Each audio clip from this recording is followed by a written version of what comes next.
pessoal, acho que já podemos dar início, né, ao nosso encontro de hoje. A live do CID hoje está um pouquinho diferente, né? É a live com os nossos parceiros. Nós resolvemos juntá-los para trocar ideia, né? E que vários de nós aqui temos, cada um tem as suas experiências, sua linha de trabalho ou área de trabalho, né, que atua. Então, com certeza, nós temos muito aí a contribuir para hoje. E a temática que nós trouxemos, né, eu não me apresentei, né, eu sou Juliana Cleiton, sou a proprietária da Decide, mas o tema que a gente trouxe sobre falar sobre negócios, né, é algo que a gente não fala muito, né? Por que não falar sobre negócio? Né? Então, eu acho que tem muito, principalmente nesse momento que a gente vive, é importante a gente falar sobre isso, né? Tem muitas pessoas que têm até preconceito de falar sobre negócios, no sentido de que a gente só quer ganhar vantagem ou só visa o lucro, né?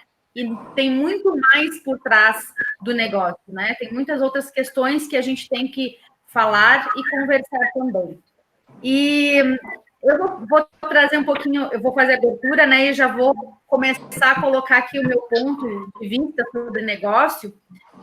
Eu venho de uma trajetória mais acadêmica, que foi que a minha formação me proporcionou. Eu brinco muito que eu fui treinada a prestar serviço, né? Então, o meu trabalho como médica veterinária me proporcionou a um trabalho mais técnico. Hoje, por vários outros motivos, por outros negócios, inclusive, que eu desenvolvo, também desenvolvi essa mentalidade. Sou docente também do curso de graduação da medicina veterinária e trabalho com os alunos também, apesar da minha disciplina ser bastante técnica, né, e focada numa determinada área, eu trabalho isso com os alunos, porque são alunos que já estão no finalzinho da graduação, e aí eu questiono eles sobre essa questão do negócio, a visão que eles têm sobre isso, e o preparo que eles estão para entrar, né, de que forma que eles estão preparados para entrar no mundo dos negócios. E a gente percebe que isso vem de muito... dentro da nossa formação, a gente não tem um desenvolvimento com relação a essa área de negócios, e vejo muito despreparo dos alunos. Ninguém é obrigado a ter uma visão empreendedora, ou trabalhar, ou pensar sobre negócios. Mas no momento em que tu está oferecendo um serviço, né, ou vai implementar um negócio, tu tem que desenvolver competências para isso, né? E também a questão da gente ter muito conhecimento na nossa área técnica não nos habilita a ser pessoas, digamos assim, bastante desenvolvidas, né, na área dos negócios. Então, a gente tem que buscar também se desenvolver nessas questões. Então, assim, todo profissional, ele tem que ter uma visão, né, não só a visão como uma atitude empreendedora, né? Isso também é algo que a gente acaba não aprendendo durante a nossa formação, né? E para o negócio dar certo, não basta só a gente querer que ele dê certo. A gente tem que, como eu falei, buscar entendimento sobre isso, e a gente tem que trabalhar com um planejamento, né, para que realmente dê certo, porque muitas pessoas implementam negócios novos querendo já resultados imediatos, né, sem um planejamento. E é importante também que o nosso negócio ele tenha sustentabilidade a longo prazo. Por isso, essa visão de buscar planejar e implementar ele de uma forma mais assertiva, né, mais correta, muito fundamentada em conhecimentos, né, de diversas áreas, porque os negócios, eles, querendo ou não, eles também são aí multidisciplinares, né? Também trago a questão de que hoje em dia o modelo de negócio, muitas vezes, ele chega a ser a mais importante do que o próprio negócio, né? Porque nós estamos aí com um mercado muito dinâmico e quanto mais preparados nós estivermos para que a gente possa se adaptar rapidamente a novas situações, melhor a gente vai dar negócios, né? Melhor a gente vai se... E também trago outro ponto que eu acho muito importante com relação ao negócio, com relação a esses novos modelos de negócio e essa nova mentalidade de negócios. Eu vou trazer só um ponto aqui que eu acho bastante importante, que é algo que eu prezo muito e que eu já trago para a nossa empresa, para a Decide, que é a relação às parcerias. Com relação às parcerias, hoje em dia, a gente é muito mais rápido nos negócios quando a gente consegue, por exemplo, para mim poder me habilitar em um determinado ponto onde eu não tenho a expertise, onde eu não sou boa, a gente complementa trazendo parceiros que são bons, né, em outros pontos. Eu não preciso saber tudo, né? Isso também é importante. E as relações de parceria, né? Porque quando a gente faz negócios com parceiros, nem sempre... Aí vem aquela questão da mentalidade que eu estava falando. Nem sempre a gente vai ganhar sempre, né?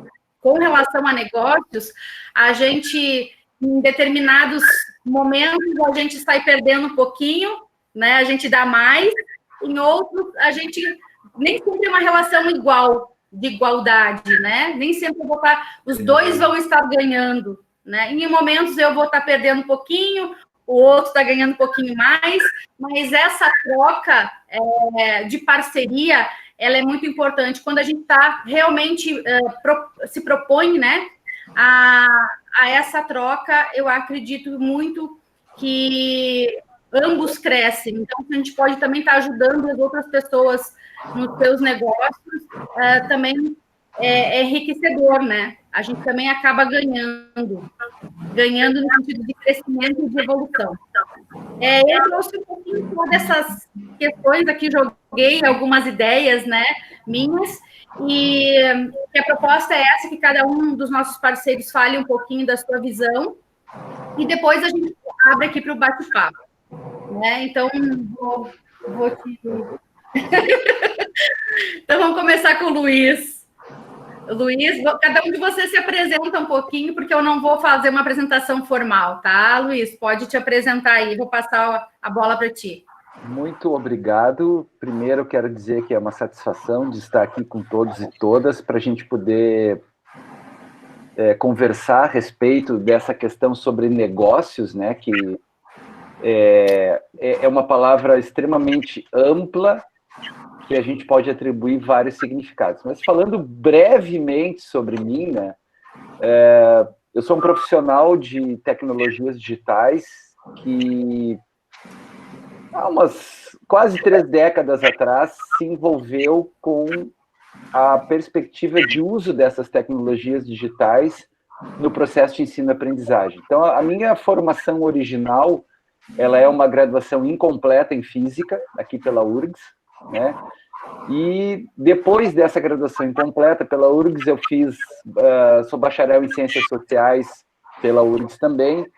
Eu tenho o MBA em Gestão de TI e agora já qualifiquei, assim que der, defendo a minha dissertação no mestrado profissional em informática aqui no Instituto Federal, com justamente esse tema, a aplicação das tecnologias digitais de informação e comunicação, das tecnologias de informação e comunicação no processo de ensino e aprendizagem, numa perspectiva voltada para os professores, embora minha vontade é salvar a humanidade, mas a gente sabe que no mundo acadêmico a gente tem que, ao invés de salvar a humanidade, salvar alguém, pelo menos, né? Também, então, foram os docentes. Mas ainda tem o doutorado que a gente pode salvar o Estado ou o continente, mas vamos devagar.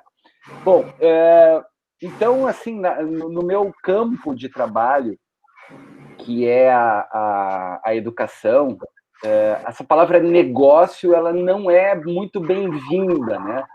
Então, todo educador que se preza, quando ouve assim, a educação é um negócio, aí a gente já pressupõe trocas, lucro, vantagem cá, vantagem lá. Mas, a gente, pegando uma referência na sociologia, o Zygmunt Bauman, em 1981, ele começa a nos alertar que nós estamos começando a viver uns tempos líquidos, né? E do meu ponto de vista, esses tempos líquidos não me assustam. Eu gosto muito de diversidade, de ressignificação de conceitos. Eu me considero, e eu vou cunhar um termo novo, né? Sociólogos adoram de cunhar termos novos, né? Eu me considero um neoconservador. Por que conservador e por que neoconservador? Porque eu vejo, num exemplo muito simples, as estruturas familiares presentes, querendo se estabelecer sob qualquer configuração. Então, olha, eu acredito na estrutura familiar, eu acredito que a família é a célula da sociedade. Mas eu não vejo mais uma família, por exemplo, heteronormativa. Mas as famílias estão aí e elas estão deixando de ser heteronormativas. Então, nesse sentido, que eu me considero um neoconservador. E nesse mundo líquido, a educação começa a se ressignificar. E não dá para dizer, e vamos falar no universo que eu participo, que uma escola particular não seja um negócio. Ou uma escola pública também não seja um negócio administrado pelo Estado. A educação em si, ela é um bem intangível. Mas se a gente for pensar, essa intangibilidade também atingiu os negócios. O que o Facebook vende, gente? O que o Instagram vende?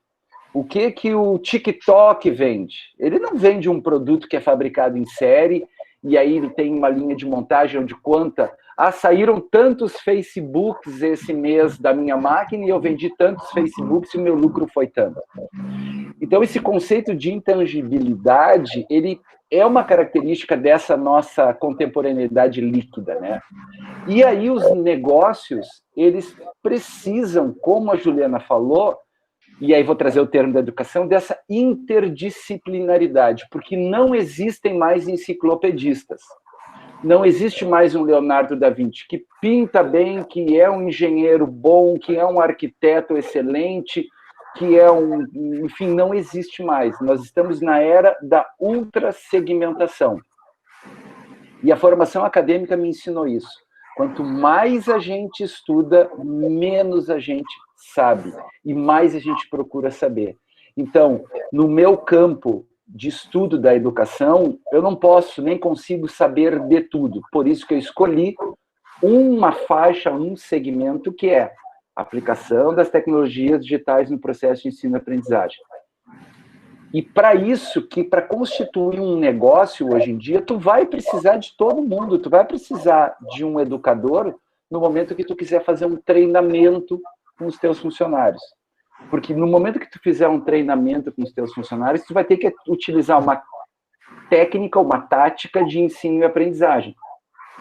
E ainda mais hoje em dia, que a gente tem toda a educação e todos os relacionamentos, vídeo que está acontecendo aqui agora, mediados por um dispositivo digital, mediados por uma interface, mediados por uma projeção do meu eu digital para vocês. Então, eu não me assusto com o termo negócio na educação. Eu acho que, de uma forma ressignificada, sim, a educação é um negócio, porque o professor, o docente, ele busca entregar de uma forma com maestria, desculpe o trocadilho, para o seu discente, para o seu aluno, o seu conteúdo da melhor forma possível. É claro que no caso da educação, e à medida que os estudos de psicologia da educação avançam, é muito certo que todos nós aqui, nós aprendemos diferente. E isso é um dos grandes desafios dos docentes, dos professores hoje. Como personalizar esse ensino, como entender o jeito que nós aprendemos, o jeito que o seu aluno aprende e entregar para ele esse conhecimento, esse conteúdo, e mais ainda, que aí acho que até vem a questão de empreendedorismo que a Juliana falou. Como que esse conhecimento ele pode estar ressignificado em outras dimensões, em várias dimensões. E o Edgar Morin fala que a gente não pode mais, no século XXI, deixar a dimensão noética de lado, ou seja, a dimensão do espírito, a dimensão de um contexto globalizado, de um contexto unificado. E aí, pegando o métier da Juliana, porque ela passou a bola para mim, me deixou a bola picando, quando São Francisco de Assis fala que os animais são nossos irmãos, chamava irmão Sol, irmão Lua, irmão Gatinho, irmão Cachorro, ele estava utilizando uma figura de linguagem que, se a gente for pensar bem, e aí, de novo, me apropriando um pouco do conhecimento da Juliana, a importância que os animais têm nesse mundo, a importância que os animais domésticos, por exemplo, estão tendo nesse momento de pandemia. Então, eu encerro essa minha fala dizendo assim, tudo que nós vivemos é um negócio, tudo que nós vivemos vai envolver trocas, e vai envolver trocas principalmente de saberes, já que o meu quadradinho aqui, parafraseando a imagem que a gente vê, é o da educação.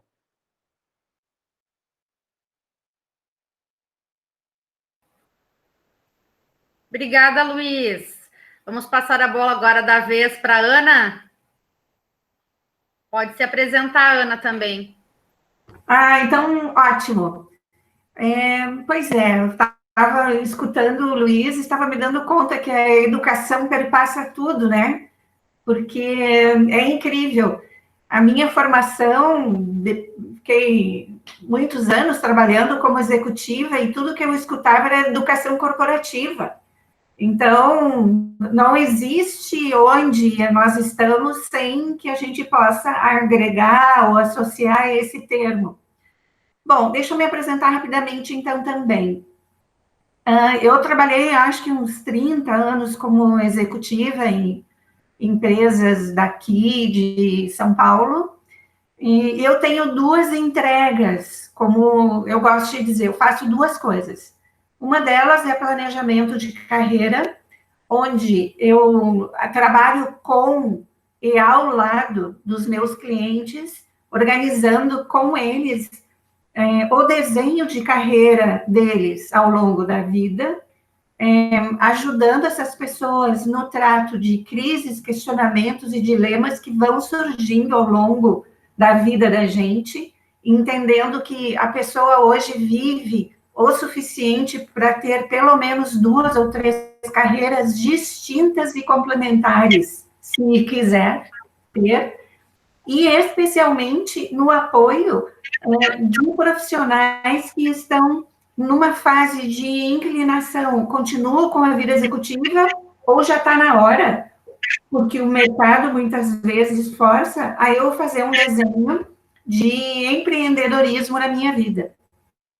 Né? Por contexto que nós estamos no Brasil por volta de 50 anos, quem trabalha no mercado privado é convidado a deixar esse espaço para as gerações que estão vindo, e essa pessoa tem, muitas vezes, dificuldade para continuar na sua vida dentro do mercado privado. Então, ou por necessidade, ou por inclinação, por vocação, por escolha, muitas vezes esses profissionais migram e viram empreendedores, líderes de negócio.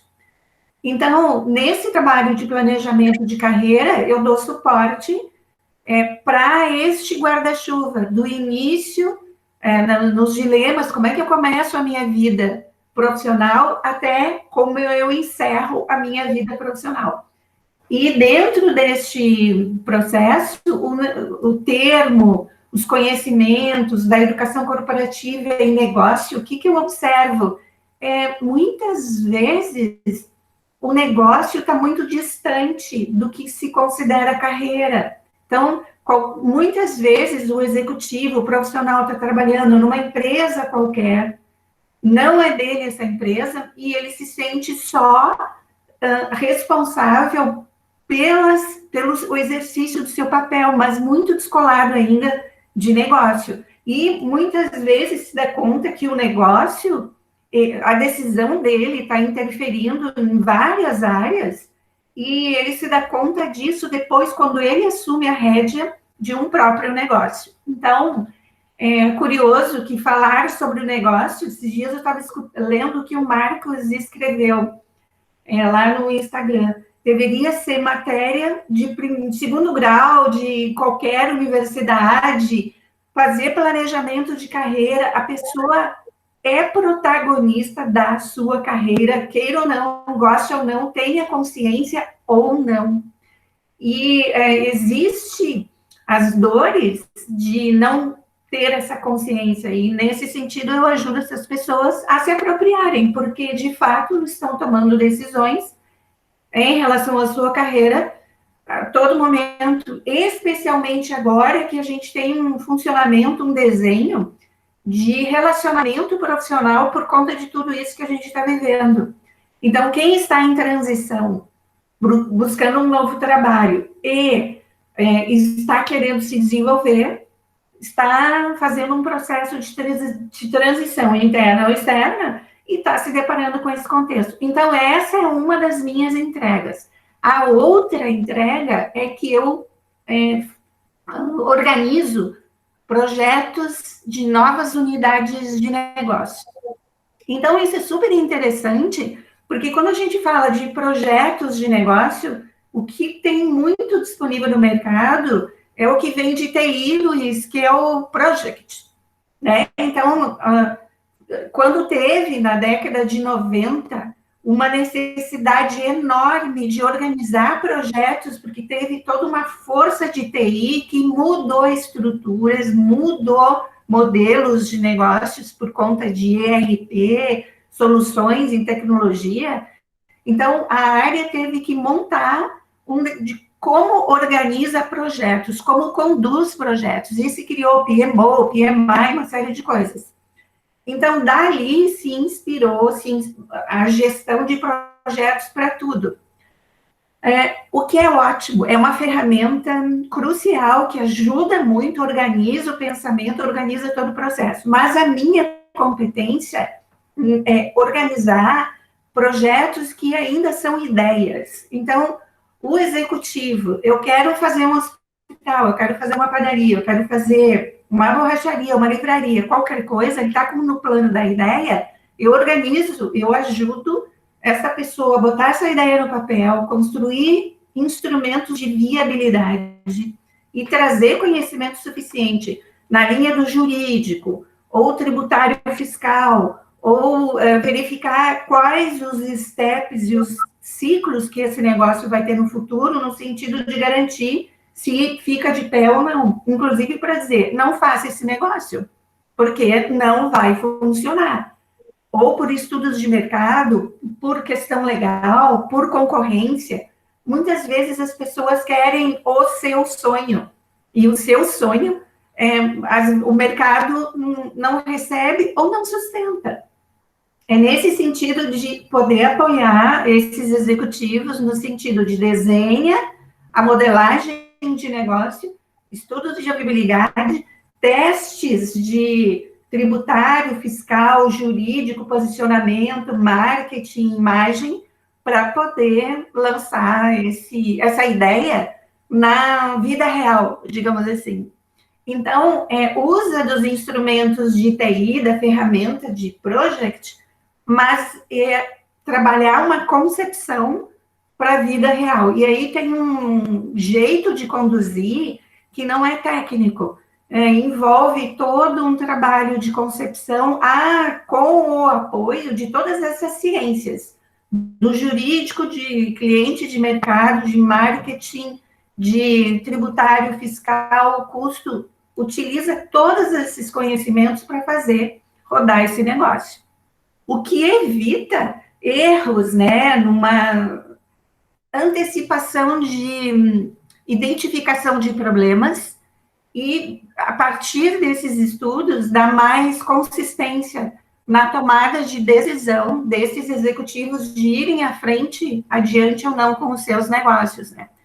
E também quem já tem negócios que não fez planejamento, não fez estudo de viabilidade, não fez modelagem de negócios, então aqui está com problemas, não quer desistir, quer ir adiante. Então, como é que organiza esse negócio para poder colocar na trilha e reorganizar, se dar conta do que está tomando que está fazendo de errado, porque normalmente, assim, só para encerrar, as pessoas se apaixonam pelos seus produtos, são ótimos técnicos, mas tem lá a contabilidade, tem relacionamento com o cliente, tem questões legais, que isso tudo fica, vamos indo, e isso tem custo, tem implicações de várias naturezas e dá uma frustração, desânimo nesse empreendedor, porque ele tem que lidar com outras ciências, outros conhecimentos que não é aquilo que ele está apaixonado, que é pelo seu próprio produto.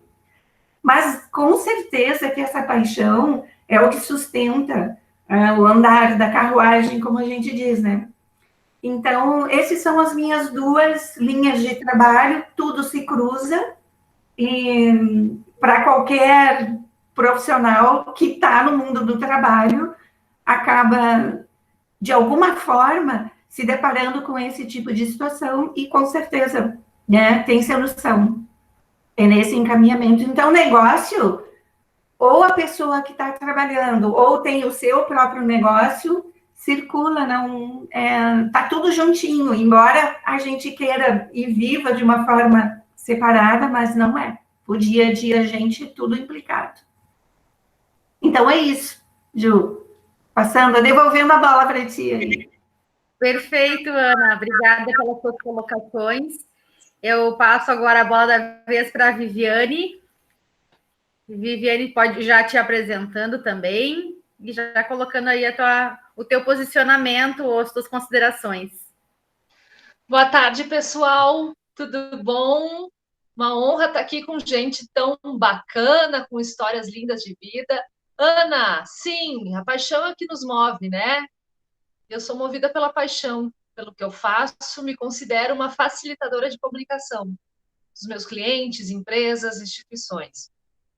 Eu consegui unir duas paixões, que é o jornalismo de TV, trabalhei durante 20 anos nos maiores veículos de televisão aqui de Caxias do Sul, da região da Serra, com o marketing, que foi surgindo. Fiz uma especialização em marketing, achei que eu não fosse utilizar muito ela na época, até que, enfim, a última televisão onde eu trabalhei, a UX TV, fui colega da Júlia dentro da Universidade de Caxias do Sul, fechou as portas, e eu me vi desempregada, né, por causa da digitalização. A UX TV não teve capacidade financeira para encarar uma digitalização, né, Luiz?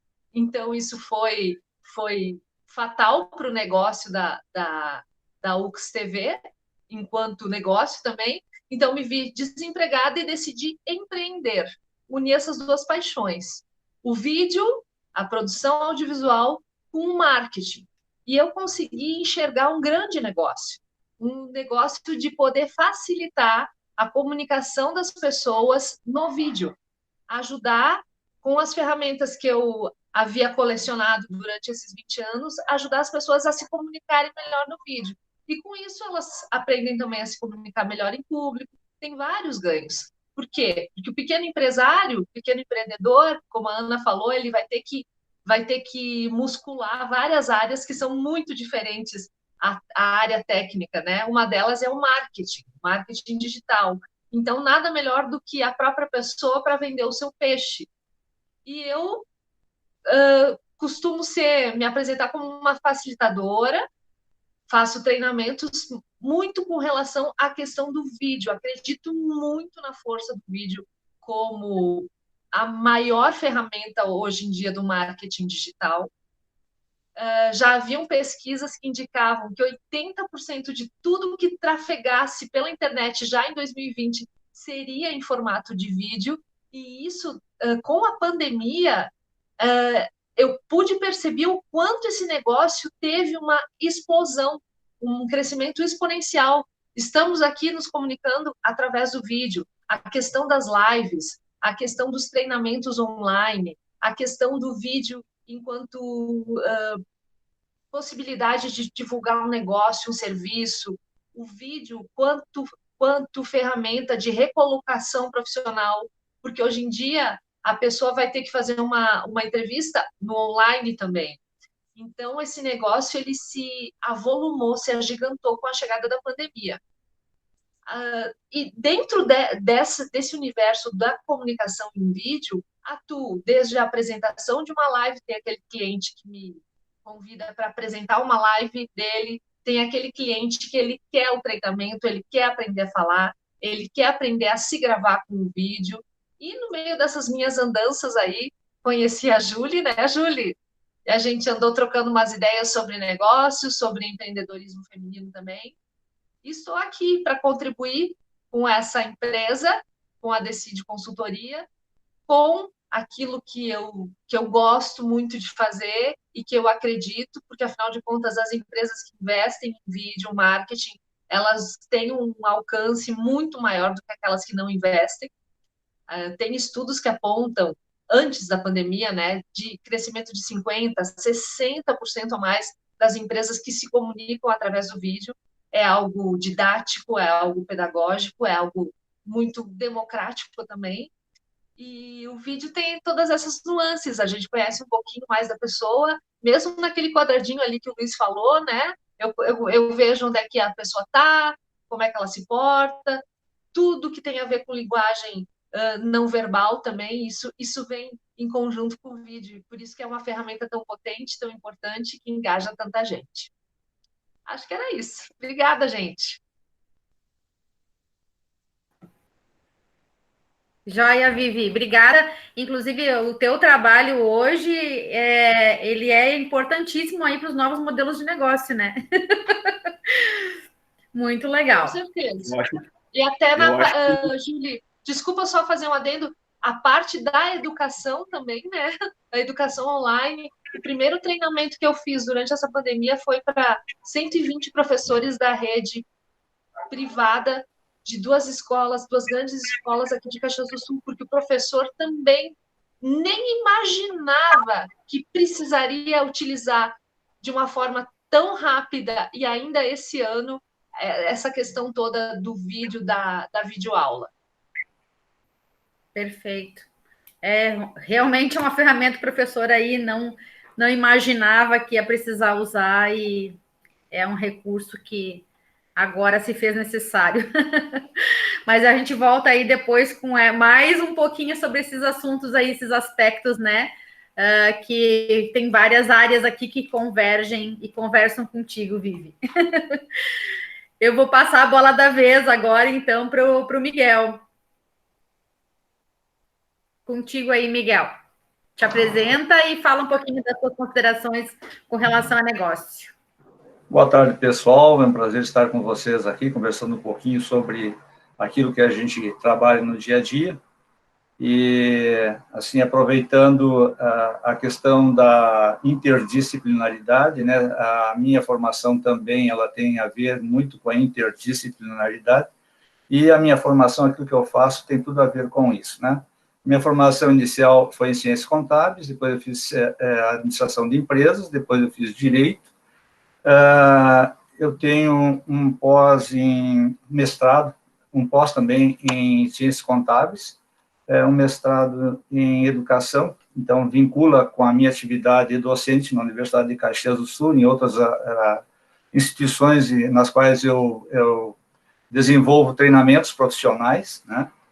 Então, é bem interessante, eu acho que tudo converge para isso. A Ana citou muito a questão tributária fiscal, então eu consigo ter que me resolver na questão da administração, e eu fui administrador público por mais de 25 anos, né?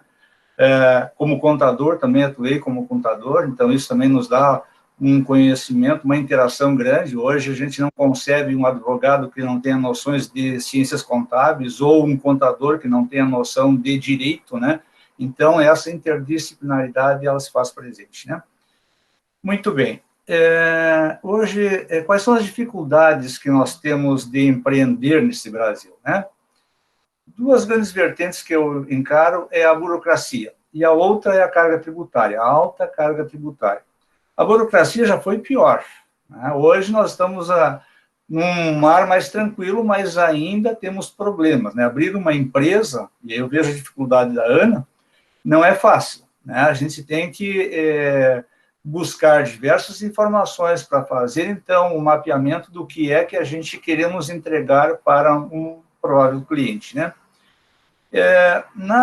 Principalmente na pequena e média empresa, nós vemos mais problemas. Então, para o grande empreendedor, ele também tem dificuldade com essa carga tributária, mas o pequeno empreendedor, o pequeno e médio, eles têm dificuldade de informações, eles são desinformados. E aí eu digo, posso falar de cadeira, né?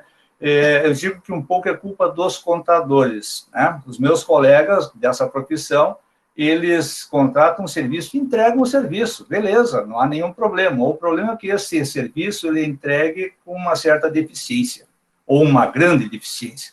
Eu não tenho escritório de contabilidade, mas acho que se tivesse, uma das primeiras preocupações que eu teria é de que, ao final do mês, ao entregar o produto que eu contratei para o meu cliente, eu sentaria com ele para analisar este balancete, né, que é o retrato fiscal, tributário, contábil da empresa.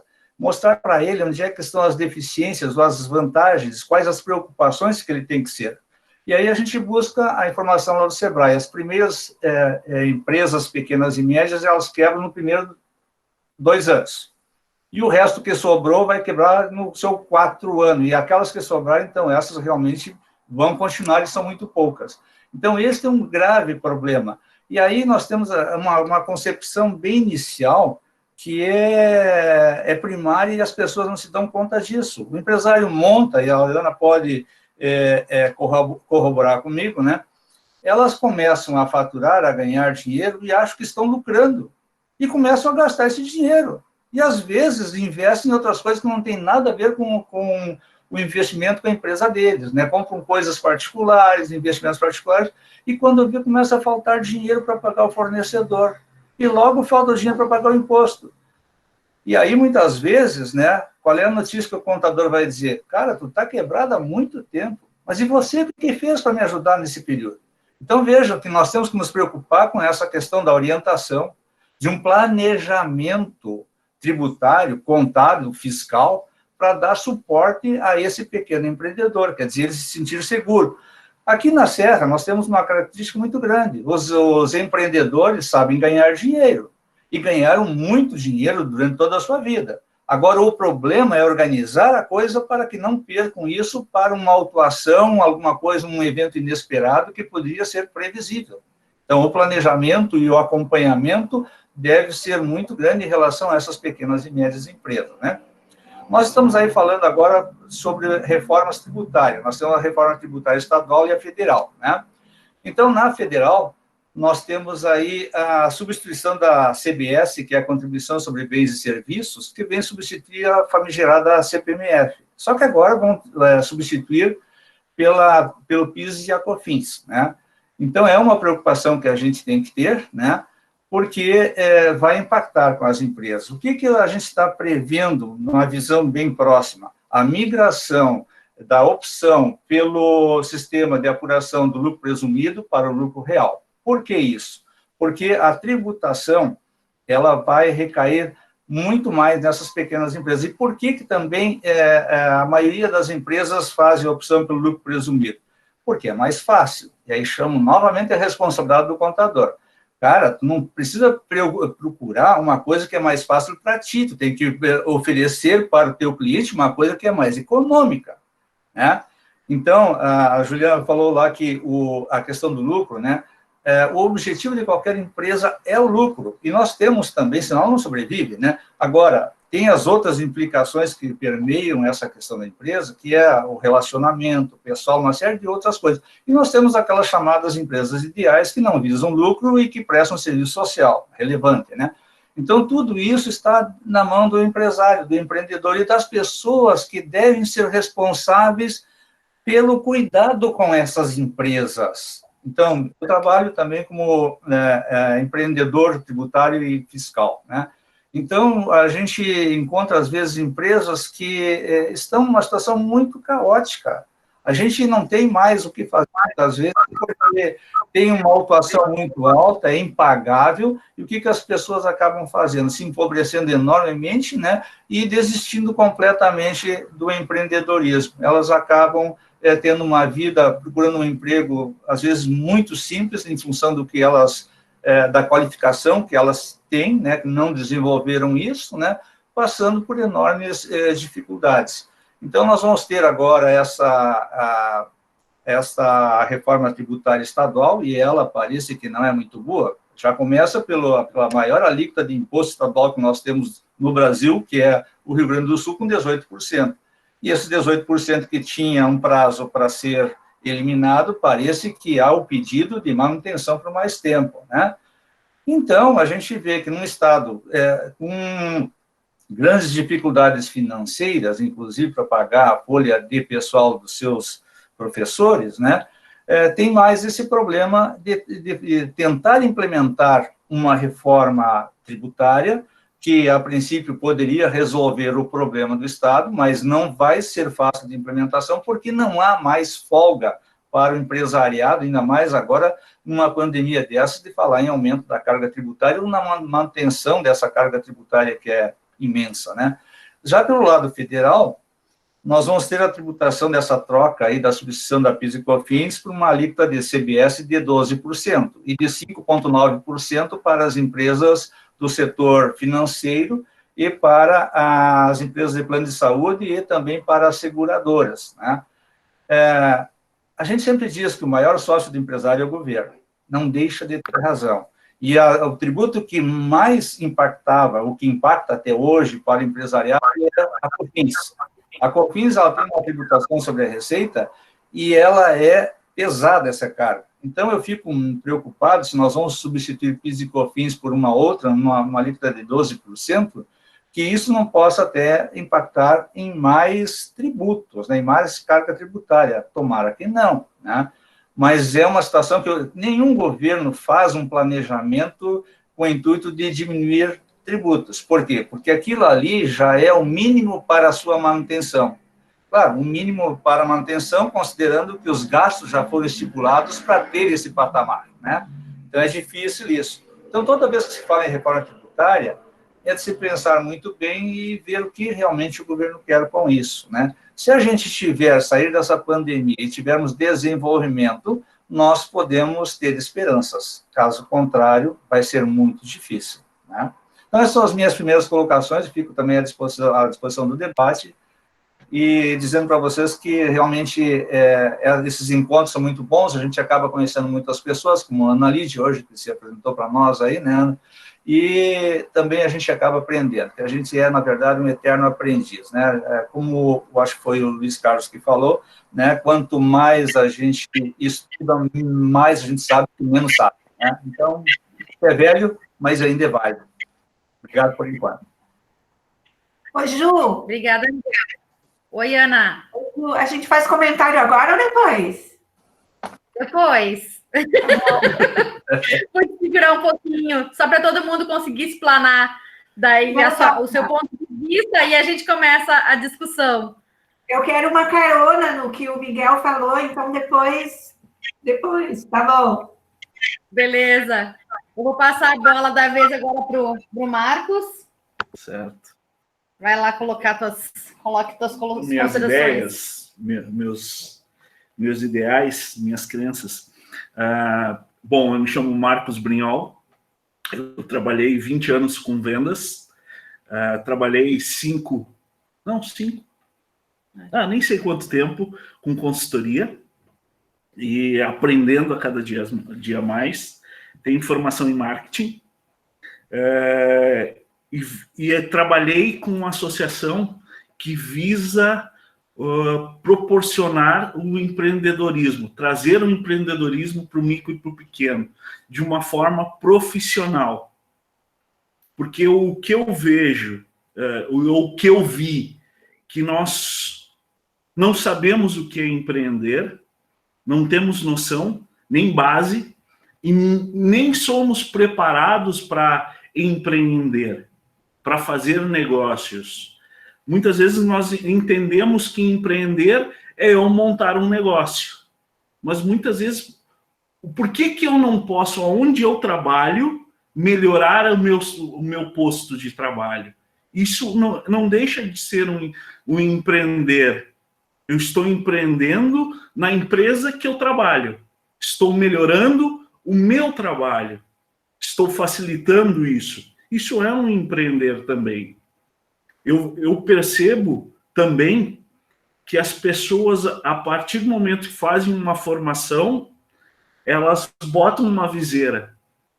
Não, eu sou especialista nisso e vou buscar seguir esse meu conhecimento, botar ele em prática.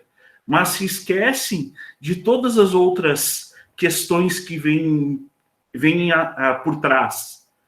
Quando tu vai montar um negócio, eu tenho a obrigação e tenho que ter o conhecimento na parte tributária, na parte... Até para fazer um preço, eu preciso ter esses conhecimentos. Eu peguei quantidades de empresas que simplesmente compravam uma mercadoria e colocavam 100% e achavam que estavam ganhando esse 100%. Então, a gente acha que empreender, como a Ana disse, é só eu saber do meu negócio. Eu ser bom naquilo que eu faço, é empreender. Para mim, isso é uma cegueira. Eu não sei eu não estudo o meu consumidor, eu não estudo o meu mercado, eu não estudo a cultura onde eu estou inserido. Eu vejo que isso modifica muitas coisas. Hoje nós estamos falando pela internet.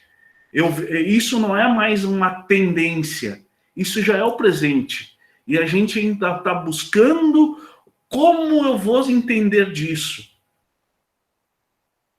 E é algo que já não tem mais espaço. Ou tu sabe, ou tu não sabe. Porque se tu não sabe, tu já está no passado. Tu já está ultrapassado. Outra cegueira que eu vejo é que nós não buscamos entender o nosso concorrente. Nós não buscamos entender o negócio dele. Eu coloco o meu negócio e eu vou fazer o melhor, mas sem entender o meu concorrente. O que ele fez para estar onde ele está hoje? Por que eu não posso me associar ao meu concorrente e ser mais forte quanto um grande? Eu acho que tem muitas questões no empreender que a gente acaba tapando os olhos. Porque a gente só pensa, eu vou botar meu negócio, eu vou ter sucesso, eu vou ser grande, mas esquece que tem muita coisa envolvida. E é muita questão de pessoal, de resiliência, de busca de conhecimento, de trocas de ideias com outras pessoas. Então, para mim, empreender é estar em eterna preparação. Estar sempre buscando coisas novas, ideais novos, inovando. Porque muitas vezes o inovar não é só eu botar um produto novo no mercado, ou inovar trazendo um serviço novo para o mercado. A gente esquece que inovar é como que eu posso melhorar meu atendimento para o meu cliente. Isso é uma inovação. O que eu posso estar buscando para facilitar o meu cliente? Como eu posso trazer no meu negócio hoje formas de facilitar para o meu cliente? Diminuir o atrito para o cliente chegar até mim. Eu acho que o empreender está muito ligado ao conhecimento e muito ligado à inovação. Eu acredito nisso, que eu estar buscando eterno conhecimento e buscando formas de inovar no meu produto, no meu serviço, para mim poder me manter no mercado. Enquanto as pessoas estão preocupadas, porque a pandemia está tudo fechado, eu não consigo vender, elas deveriam estar preocupadas em como eu vou levar o meu produto ou o meu serviço para o cliente de diferentes formas. Aqui nessa sala, eu estou vendo pessoas que estão buscando esse diferencial. como eu vou trazer coisas diferentes para o meu negócio. O Luiz na área de ensino, a Ana na área de negócios, de planejamento, o Miguel na parte tributária e de importação e exportação, que coisa que ele também não falou, que para o micro hoje em dia, ele pode sim trazer, visar a exportação como uma forma do negócio. Então, tem vários... A Ângela, que vai falar daqui a pouco, que é como eu posso... como o empreendedor vai estar se sentindo, o que ele pode fazer para melhorar, eu acredito.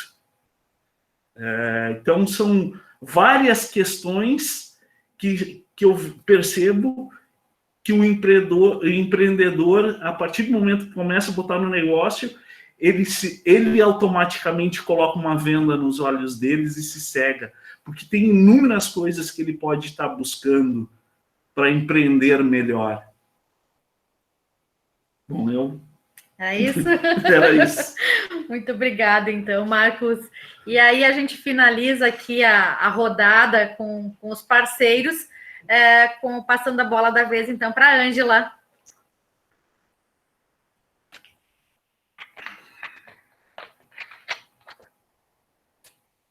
A gente não está te ouvindo, teu microfone está fechado.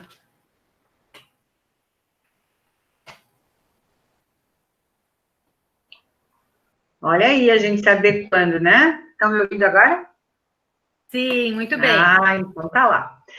Bom, o que eu quero trazer para vocês com relação à minha área, né, que é emocional. Eu sou psicanalista, sou psicoterapeuta, com pós em neuropsicologia e pós-graduanda em sexologia. É que a gestão das emoções neste momento se faz, assim, de uma importância tremenda, né, para uma estrutura psicológica nos negócios, né, tanto nas relações interpessoais como comerciais.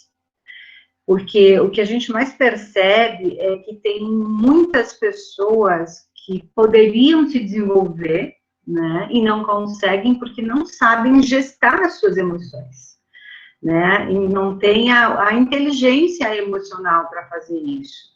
E aí elas vão da precipitação, né, à preocupação. Por quê? Porque muitas vezes, nessa dificuldade de se gestar, se autoconhecer, elas acabam atropelando, elas são impulsivas, numa crise elas demitem, elas não fazem o planejamento, a estruturação do momento no negócio, né?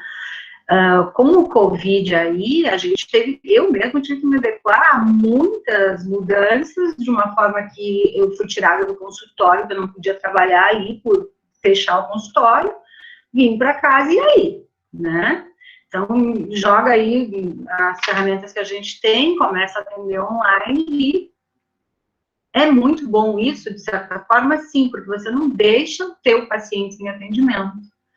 Mas como eles entendem isso é diferente, né? Aí tem a Liliane aí para pegar a fala dela, pelo viés dela, da dificuldade das pessoas se comunicarem através de um vídeo, né? Então, fazer uma análise por vídeo, a gente consegue e o resultado também é bacana, mas como a pessoa está se sentindo fazendo isso? Então, a mudança, ela veio muito rápida para a gente. Uns aproveitam a oportunidade, como eu, que vou de Caxias a Londres, né, atendendo online, e outros travam. Eu tenho colegas aí que não conseguiram atender online, e não voltaram. Então, para quem não se desenvolve, não trabalha o autoconhecimento, eliminando suas crenças, trabalhando o seu equilíbrio emocional, seja numa relação de sociedade, seja numa relação interpessoal, que aí a gente, se for ver, vai por várias vertentes, né, porque a gente está negociando a todo tempo, você negocia com o teu animal de estimação, Júlia, dentro de casa, né, a gente negocia o tempo todo, o que você vai comprar, o que você vai oferecer, né, então o meu trabalho, eu sou movida pelo amor para transformar, quebrar, ressignificar, né, os medos.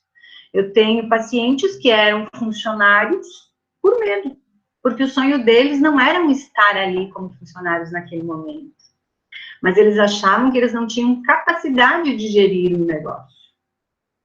E aí, quando você começa a trabalhar em set clínico, né, essa desconstrução dessa autorreprovação, desse perfil que vai lá das raízes da infância, de que ele ouvia, né, dos pais, dos avós, você faz tudo errado, mas você é um burro, você não serve para nada, ele achava que ele não podia ser um empreendedor, ser uma mulher, ser um homem de sucesso, e ele ficava na acomodação, né? E outros querendo, de uma forma eloquente, só empreender como, de uma forma ambiciosa, sem uma estrutura emocional, acabavam perdendo pouco que tinham. Então, por isso se faz muito importante se gestar o equilíbrio emocional, né? E uma coisa que é muito legal é que isso a gente pode desenvolver, a gente pode melhorar. Né? A neurociência está aí comprovando, a epigenética também, que a gente pode melhorar o perfil para se aproximar daquilo que a gente deseja. Então, eu continuo aí eliminando crenças, trabalhando o equilíbrio, tirando muitas ansiedades, para que os empreendedores, os negociantes consigam se ver neste momento, né? E um curto prazo também, porque a gente antecipou aí 10 anos, com toda essa mudança agora, né? Então, precisa também remodelar, fazer a modelagem mental do negócio, planejamento, gestão de tempo, e aí vai, né? Com todo esse equilíbrio aí. A minha participação, eu acho que não posso me tomar muito tempo, senão eu falo sem parar, hein? É isso aí.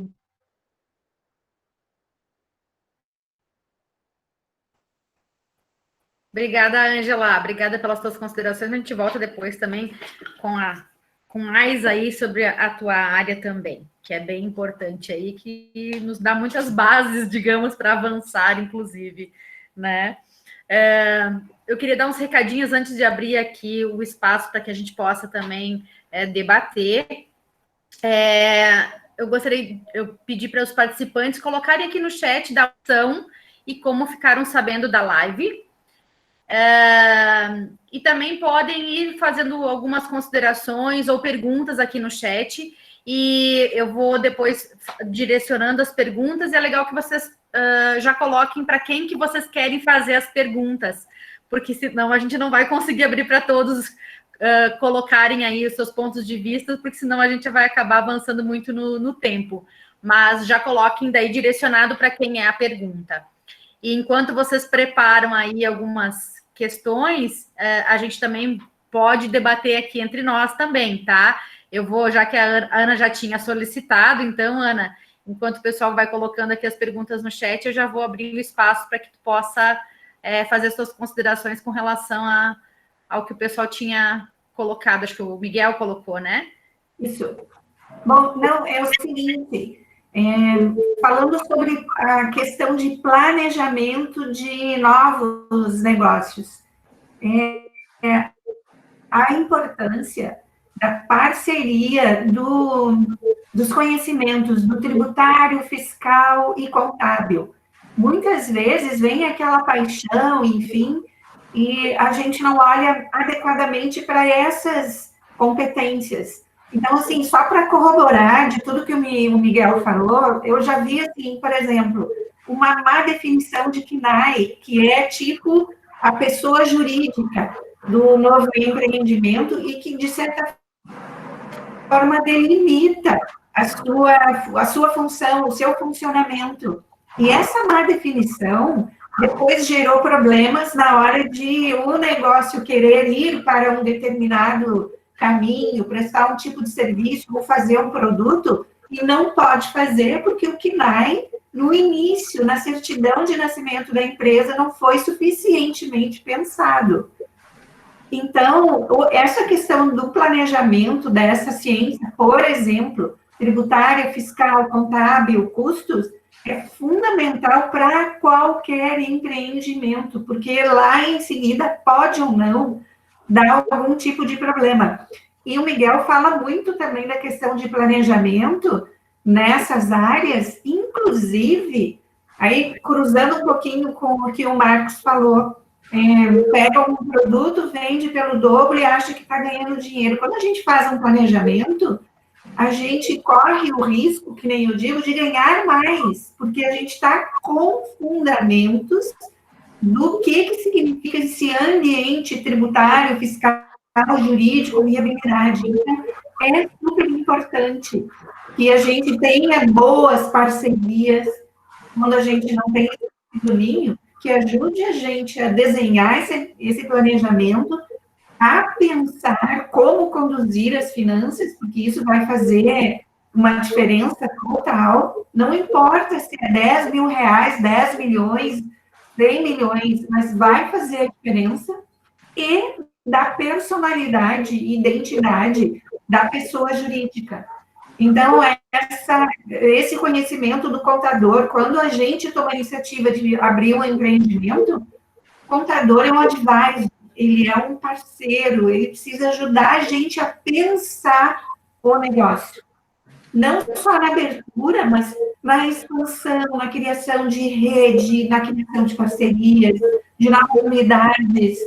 Então, é muito diferente a Grendene ter uma fábrica aqui no Rio Grande do Sul e outra no Nordeste. Tem razões para isso. Então, esse pensar, quando a gente quer do Rio Grande do Sul, fácil ir para o Uruguai, porque é aqui pertinho, mas aí tem toda uma legislação internacional de Mercosul que a gente tem que entender. Qualquer coisa. Então, é essa parceria que eu chamo a atenção, que muitas vezes a gente, eu vejo empreendedores lidar com esse capítulo do seu negócio como uma necessidade, e não é. É realmente definidor de colocar na trilha, de ganhar mais dinheiro, de ter mais sucesso e de entender melhor a sua personalidade jurídica. Só queria fazer esse comentário porque ele tem um outro valor, ele tem um impacto ao longo de todo, desde o início e durante toda a vida do empreendimento. E eu vejo muitas vezes as pessoas tomarem iniciativa sem dar a devida profundidade para esse tema. Só para fazer um comentário, é muito importante, porque esse primeiro ano, esse segundo ano que o Sebrae traz, tem muito dessas causas.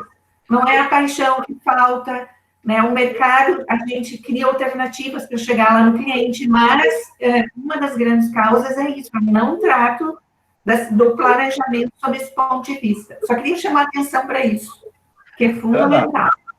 Ana, eu vou aproveitar e fazer um aditamento que você estás falando em relação ao que o Marcos citou também, que eu também tenho minhas atribuições relativas ao comércio exterior, né? E no comércio exterior, já faz muito tempo que eu tento desenvolver um projeto para a gente trazer as pequenas e médias empresas para esse comércio internacional. Qual é a dificuldade? Primeiro, a mistificação de que isso é uma coisa só para as grandes empresas. Mentira. Isso aí, na verdade, nos países desenvolvidos é exatamente o contrário, a pirâmide. São as pequenas e as médias empresas que fazem comércio exterior. Então, falta o que para nós? A gente divulgar isso, a gente trazer parceiros que nos auxiliem a reunir esses pequenos e microempresários, né? Um exemplo bem simples, lá em Minas Gerais, por exemplo, o pessoal exporta cachaça. A cachaça é feita lá em Minas Gerais. Aqui na Serra Gaúcha, nós temos um monte de coisas que podem ser feitas artesanalmente e exportarmos para diversos países. Por que nós não fazemos? Porque nós não desenvolvemos essa cultura e não temos órgãos. Eu sou um fã do Sebrae, acho que ele ajuda muito, né? Mas precisaria de alguma coisa mais forte aí, né? Uma iniciativa até empresarial grande que a gente pudesse fazer. Mas não precisa, de repente, tratar disso de uma forma individual, façam parcerias, e hoje a palavra-chave é parceria, né? Mas eu não tenho dinheiro para contratar um container para colocar o meu produto lá em cima e vai sobrar um monte de espaço dentro do container. Se consorcie com outras empresas e compartilhem os custos, racionalizem os seus gastos e a gente vai ter um bom resultado. Então, é um sonho, é uma questão que eu sempre estou falando para o Marcos, a gente podia pensar um negócio assim, já fizemos algumas iniciativas e não recebíamos a receptividade. E aí não é a questão do ganho, eu não tenho essa ganância de ganhar em cima de uma consultoria, uma assessoria, uma área dessa. Não tenho. Faço até de graça, se for o caso. Né? Na Receita, enquanto na Receita Federal, eu cansei de colocar o desafio. Gente, quem nunca fez uma operação, nos procurem, nós vamos monitorar a primeira operação de vocês, que o resto tudo é cópia, mas mesmo assim a gente vai continuar dando assistência. Olha, vocês já viram um órgão público, alguém de um órgão público se manifestar dessa forma? Não tem interesse nenhum, né? Porque, afinal, vai arranjar mais responsabilidade, mais preocupação, e não é perda de tempo, mas seria uma perda de tempo na visão de muitos, né? Então, veja que há formas de a gente desenvolver isso. E a questão também, na questão tributária que você falou, o próprio governo, pelo amor de Deus, ele altera uma CNAE e a gente que estava numa forma de tributação é obrigado a fechar aquela empresa naquela forma de tributação e abrir uma nova. Pelo amor de Deus, burocracia é desenvolvida pelo próprio governo de graça, para dar mais gastos para a gente, mais preocupações e aumentar a tributação na maioria dos casos. Era isso. Muito bem. Não, é só para complementar, até por isso que o Miguel fala que é muito importante ter a parceria para fazer estudos de viabilidade e se ir buscando musculatura, que nem falou Viviane, nesses outros componentes de um empreendimento, porque é ali que tem risco, né, de fissuras, de fragilidade do negócio, enfim, só para fechar.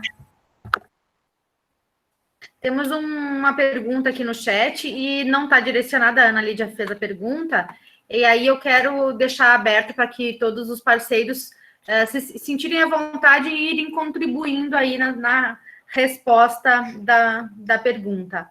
Como cumprir os passos de um estudo de viabilidade e planejamento de um projeto futuro, nichamento, etc., e, ao mesmo tempo em que estamos trabalhando, às vezes, com outro projeto?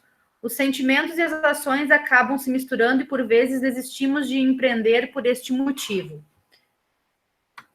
Quem quer começar aí a Ana Lívia, deixa eu comentar alguma coisa no sentido de organizar os estudos de viabilidade. Na minha interpretação, quando a gente busca ou constituir um negócio, ou expandir, ou transformar, ou inovar, ali é a abertura para um estudo de planejamento de negócios, tá? Porque, ou não é só do zero que o negócio se movimenta, ele é dinâmico, e dependendo do momento ou do ciclo, cabe perfeitamente um estudo de plano de negócio. Esse plano de negócios, ele vai começar a se desenhar com a concepção. É uma livraria, é uma expansão, é fazer uma iniciativa, por exemplo, para exportar, tudo isso está dentro do capítulo plano de negócios. A partir do desenho desta concepção, se verifica como que se estrutura em passos iniciais, e a partir dessa estruturação, tudo se desdobra em estudo de viabilidade.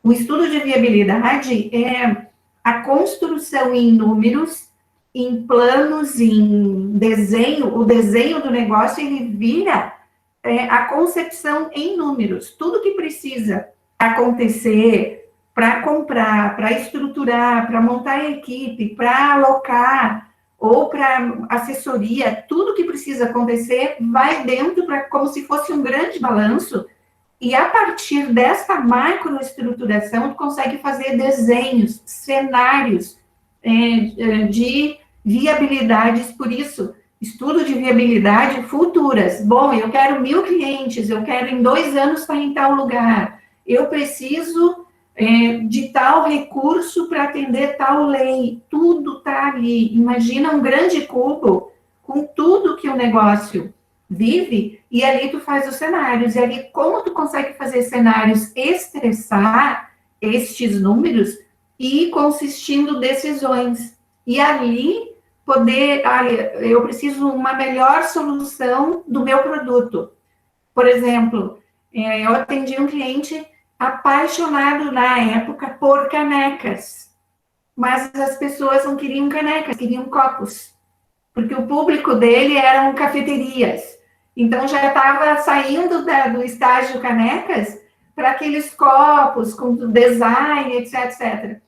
Então, ali no estudo de viabilidade, onde a gente teve a chance de escutar o mercado, identificar a tendência, volta para o estudo de viabilidade, muda algumas concepções, fala com engenharia, vê o KNAI, vê quanto custa a matéria-prima, que era completamente diferente, e aí tu consegue fazer uma remodelagem.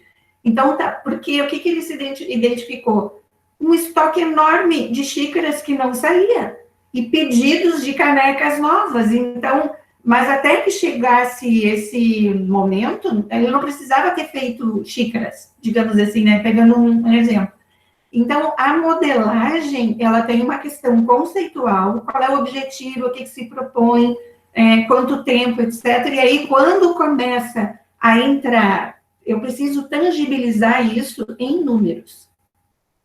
Quando eu consigo tangibilizar, eu consigo fazer estudos de viabilidade 5, 10, 15, 20 anos, dá para fazer, não precisa 20, sei lá, grandes empreendimentos precisam. Quem precisa de recurso externo, ou de governo, ou BRDE, BNDES, precisa fazer estudos e toda uma modelagem com até 20 anos, e tem várias regras. Mas o estudo, ele é um eixo central, motor do start da nova iniciativa, e ele vai numa profundidade de detalhe. Então, o profissional que faz estudo de viabilidade precisa entender de várias ciências, teoria e conhecimentos, ou ele precisa estar muito alicerçado de quem conhece. Então, bom contador, bom tributário fiscal, custos é fundamental, marketing, posicionamento, escuta de cliente, concorrente, e de jeito nenhum abafar a paixão do empreendedor do negócio, porque é ali que está o coração pulsante deste encaminhamento. E eu te diria o seguinte, é um lindo trabalho, porque a gente vê uma ideia se consistir de verdade, né? Então, nossa, é encantador quem participa do processo, independente do que está fazendo, mas se está envolvido nesse empreendimento, é uma experiência maravilhosa. Eu recomendo que todos os profissionais, um dia, participem de empreendimentos dessa natureza, porque é muito, muito bom. Eu não sei se eu respondi tudo aí, Ju, olhando de novo o texto. Não, eu acho que tu já colocou uma boa parte aí, um bom peso na resposta. Também deixo aberto aqui para mais algum parceiro que queira fazer alguma colocação com relação à pergunta. Eu também acredito que muitas vezes as pessoas... eu não vou atrás de tudo isso porque um consultor vai me gerar um custo. Pelo contrário, o consultor não vai te gerar um custo. Ele vai fazer com que o teu investimento, tu tenha um retorno mais rápido no teu investimento. Uhum. E também, a minha ideia é sempre buscar... se eu estou com uma ideia, quem já fez? Se não tem ainda, beleza. Mas quem já fez? O que ele fez para ter sucesso no empreendimento? Como ele fez? Buscar todo o aporte do consultor, mas também fazer pesquisas. A internet veio para nos facilitar muita coisa. Claro que tem a parte da mentira, muitas vezes, na internet, mas tem muita coisa ali que vai vai iluminar o teu caminho. Vai dizer, tu precisa fazer isso, isso, isso. Tá, eu não sei como fazer isso. Então, que pessoas eu vou buscar para que eu tenha uma velocidade nisso? Eu acho que é pesquisar, buscar responder essas tuas dúvidas, né? Então, aproveitar a facilidade do mecanismo das redes sociais, dessa facilidade de adquirir conhecimento. Nessa linha, também queria registrar que estudos de viabilidade e planejamento têm metodologias que apoiam a construção desse encaminhamento, e eu recomendaria, né, para fazer estudos de viabilidade, pessoas que tenham conhecimento minimamente em custos, tributário, fiscal até, né, mas a lógica da experiência que eu tive, os melhores estudos de viabilidade vieram de profissionais que conhecem estrutura contábil, custos, para poder ter todo um raciocínio, porque tem meandros e percentuais e detalhes de cada tipo de negócio que vai fazer a diferença na hora de desenhar. E o estudo realmente dá limites para o empreendedor, porque são questões de ordem legal, enfim. Dá limites no sentido de organizar, né? Mas também traz solução de como resolve aquela objeção que foi encontrada na construção. Bem para deixar claro aí. Ângela, tu quer fazer alguma contribuição? Tu abriu o teu microfone?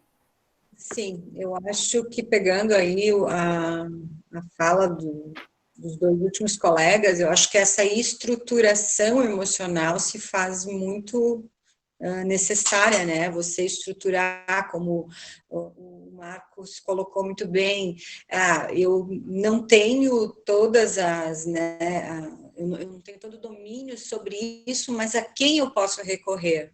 Porque aí, ao invés de você se enfraquecer, né, construindo, alimentando a tua crença, né, limitante, não, você começa a se desenvolver. Então, buscar ajudas, fazer reuniões com amigos, fazer troca, né?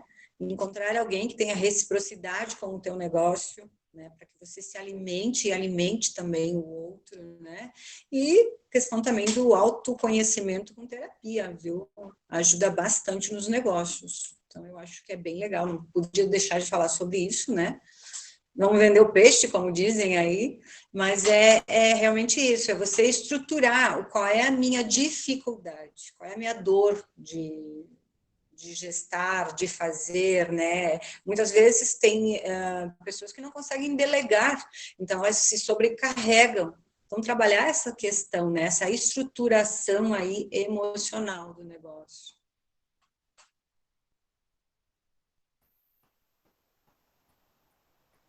Passo para frente. Perfeito, Ângela. Obrigada também pelas tuas considerações. Ana Lídia, tranquilo? Foi respondida? É permitido fazer perguntas, assim, oralmente? Porque a gente está num grupo pequeno, pode falar. Pode? Obrigada, gente, por todas as contribuições. Eu queria também saber de vocês, porque eu sou da área de ensino de idiomas, e nessa área cabe tudo, né, que foi falado aqui, todos os profissionais entram, né, só que eu tenho buscado, então, essa área de empreender, já estou nela há algum tempo, no ensino particular. E aí, quando a gente busca esse crescimento, né, ou então até mesmo um nichamento, enfim, no momento eu tô com o inglês geral, mas eu tô buscando um nichamento. Então, a gente entra em contato, por exemplo, com a necessidade de um curso na área da Viviane, por exemplo, de como se portar no vídeo, de como fazer stories no Instagram, para que sejam bem-sucedidos, e também essa coisa do nichamento, do planejamento, da viabilidade dos projetos. Só que a gente tem que fazer isso ao mesmo tempo que a gente está dando as aulas, no caso do nichamento, né? No mesmo tempo que eu estou trabalhando com um público geral, eu tenho que pensar o meu outro projeto para o inglês de secretariado, por exemplo. E aí eu entro em uma aula com o pensamento naquele projeto que é futuro, quer dizer, as coisas se misturam. Por isso eu disse aqui que o sentimento e as ações acabam se misturando. Tem como a gente prevenir um pouquinho isso, para que isso não aconteça? A gente trabalhe as duas coisas em paralelo, mas sem se perder tanto nas ações? Eu acredito que muito vai te ajudar no sentido do teu planejamento mesmo, semanal, as prioridades que tu tem que dar, porque naquilo que tu ficou lá, que tu tem que fazer, é o que fica te gastando energia, pensando e te preocupando, né, que tu tem que realizar aquela tarefa. Então, eu acho que te ajudaria muito num planejamento nesse sentido, priorizar o que tu tem que fazer, né, porque o pequeno, a gente falou, inclusive, na última live, Empreendendo em Casal, que a gente tem que fazer tudo. A gente tem que fazer muita coisa, né, no nosso negócio, então, ao mesmo tempo. Então, dividir essas questões e planejar, por exemplo, inclusive, se tu conseguir te antecipar por semana, é uma forma melhor até, porque tu tem um tempo mais hábil para poder aí ajustar algumas coisas que são necessárias. E aí eu entendo que também tu tem, além de planejar as aulas, e tem toda essa questão mesmo do ensino, que também acaba pegando o ensino, né?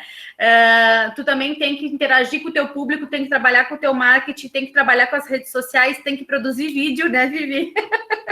Então, é um pouquinho de tudo. Até, Vivi, se tu quiser contribuir aí também, a minha contribuição é essa, Lídia, eu acho que te planejar, que daí tu vai ficar se sentindo um pouco mais aliviada e segura no sentido que tu já sabe o que tu tem para fazer e tu pode, inclusive, já planejar os dias que tu vai ter aquelas atividades.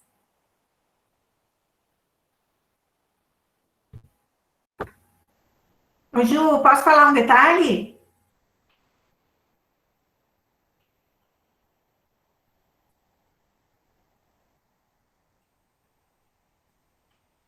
Tá sem microfone, Ju.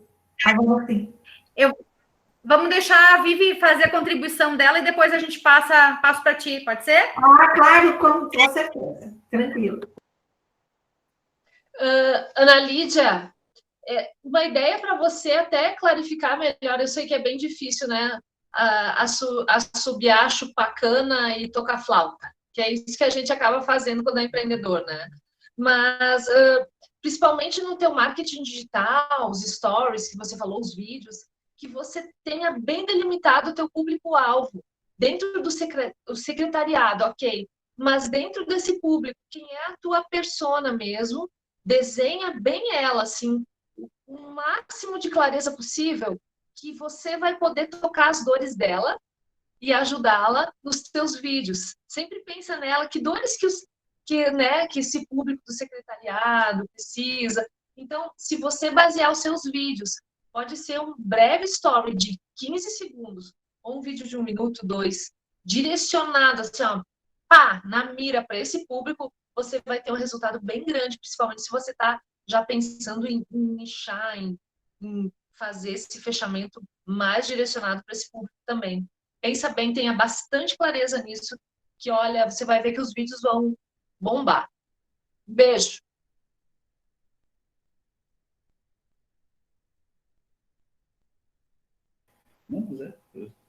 Ana, pode falar.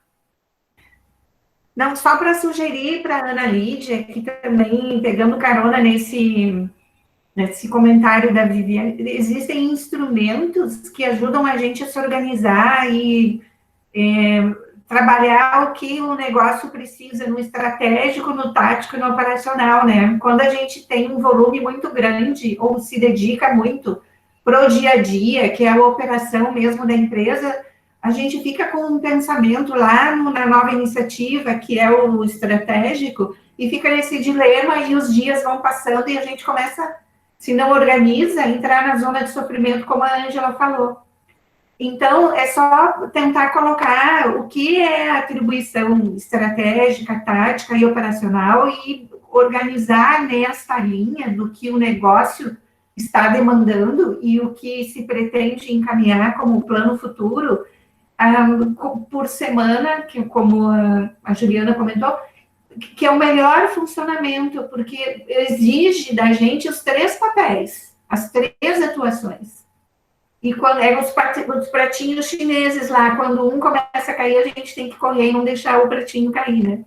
Mas existem metodologias e instrumentos que ajudam a gente a se organizar com esse tipo de conceito. O que é estratégico, tático, operacional? Onde é que eu estou acomodando o meu espaço, meu tempo, para eu poder ter uma resposta melhor e ter um relacionamento interno comigo própria, do meu papel.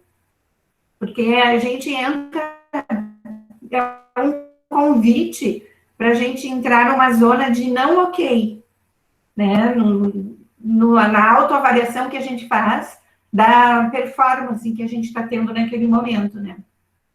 Então, um bom instrumento ajuda a gente a se organizar e a não entrar nessa zona de sofrimento.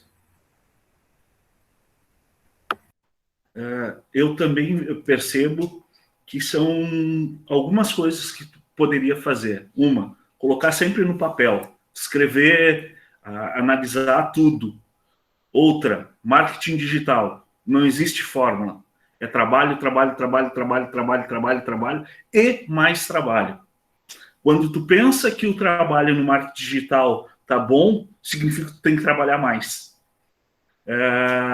Como a própria Viviane falou, definir teu avatar, fazer perguntas em relação ao como tu vai te comunicar e qual é a necessidade. E o que o teu produto vai solucionar. Quais as angústias tu vai conseguir eliminar do teu cliente. A forma como eu comunico vai ser quais clientes que eu vou alcançar. Eu vou precisar modificar a forma como eu comunico? O nicho que eu estou trabalhando, esse é um nicho que eu vou ter que fazer muito volume, ou são poucas pessoas que eu vou trabalhar? Que ferramentas eu posso adquirir que podem facilitar esse meu trabalho? Porque como micro, tu vai ter que fazer tudo. Então, uma ferramenta de marketing para auxiliar, não automatizar, auxiliar. Uma ferramenta de consultoria que vai me auxiliar no administrar. Uma ferramenta de ensino, por exemplo, que o Luiz tem ali, algumas que ele conhece, que vão facilitar o meu serviço agora. Ainda mais nesse teu ramo de inglês, que tu vê, tu tem um monte de concorrente. Então, quais os nichos que os meus concorrentes não estão atendendo, que eu posso atender, que é vantagem eu atender? A parte tributária, o que eu consigo fazer de diferente que pode me auxiliar? Então, são muitas perguntas que tu tem para responder, mas cabe a ti te cercar de pessoas que vão facilitar e que podem simplesmente dizer algo e tu parar para pensar, não, é isso mesmo, eu precisava isso. Então, o que tu está fazendo de buscar o conhecimento, nem que seja numa troca, é fundamental para esses próximos passos que tu tem que dar.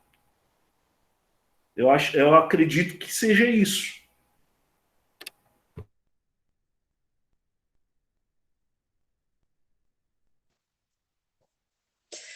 E complementando, eu acho que sobre planejamento, aí vocês são ótimos, né? Acho que as dicas foram legais, mas assim, não esquecendo que você pode ter todas as informações, tá? Mas quando você quer empreender, você quer fazer um negócio, você acaba querendo consumir tudo ao mesmo tempo, né?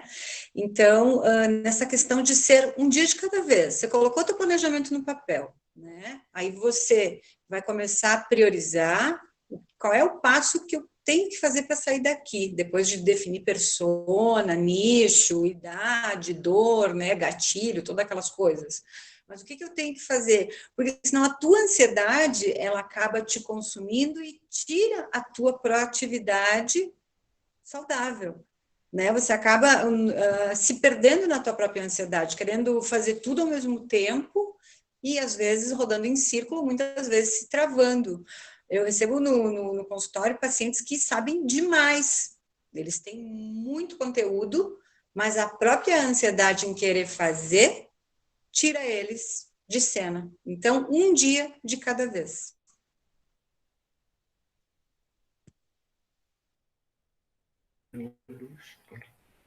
Muito bem, Ângela. Luiz, tu tens alguma colocação ou quer uma complementar, já que a Ana Lídia ficou, essa tua pergunta, Ana Lídia, na verdade, ficou muito boa para a gente poder aqui flutuar em várias áreas, né?